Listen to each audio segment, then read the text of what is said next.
അനധികൃതമായ ക്ഷേമ പെൻഷൻ കൈപ്പറ്റുന്നവരുടെ പട്ടിക പുറത്തുവിടണമെന്ന് Kerala state service pensioners association ജില്ലാ സംഗമം ആവശ്യപ്പെട്ടു. അനധികൃതമായി ക്ഷേമ പെൻഷൻ കൈപ്പറ്റുന്നവർക്കെതിരെ കർശന നടപടി വേണമെന്നും ഇത്തരക്കാരുടെ പട്ടിക പുറത്തുവിടാത്ത സർക്കാർ നിലപാട് മുഴുവൻ പെൻഷൻകാരെയും സംശയമുനിയിൽ നിർത്തുമെന്നും യോഗം അഭിപ്രായപ്പെട്ടു. സംസ്ഥാന സെക്രട്ടറി സി ബാലൻ ഉദ്ഘാടനം ചെയ്തു.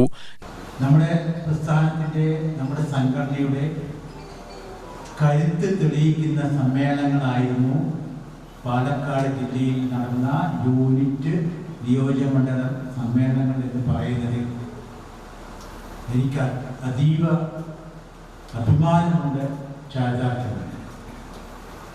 കാരണം ഒരു വർഷക്കാലമായി പാലക്കാട് ജില്ലയിൽ KSSB എന്ന് പറയുന്ന സംഘടന നമ്മുടെ പെൻഷൻ പറ്റി പിരിഞ്ഞ വയോധികരായിട്ടുള്ള ആളുകളുടെ ആവശ്യങ്ങൾക്ക് വേണ്ടി, അവകാശങ്ങൾക്ക് വേണ്ടി നിരന്തര സമര പോരാട്ടങ്ങൾ നടത്തിയ സംഘടനയാണ്. കഴിഞ്ഞ 8 വർഷക്കാലമായി കേരളത്തിലെ പാവപ്പെട്ട പെൻഷൻകാരുടെ അവകാശങ്ങൾ അനുവദിക്കുന്നതിൽ, ആവശ്യങ്ങൾ അംഗീകരിക്കുന്നതിലൊക്കെ തന്നെ ഇടതുപക്ഷ ജനാധിപത്യ മുന്നണി സർക്കാർ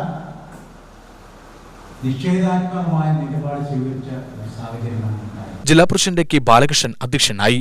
സെക്രട്ടറി KM റഷീദ്, സംസ്ഥാന സെക്രട്ടേറിയറ്റ് അംഗം M Paul, M Unnikrishnan, R Mani Chittur, Paul P Alice, KK Shailaja, K Narayanan, K Ananthan, RP പുഷ് എന്നിവർ പ്രസംഗിച്ചു.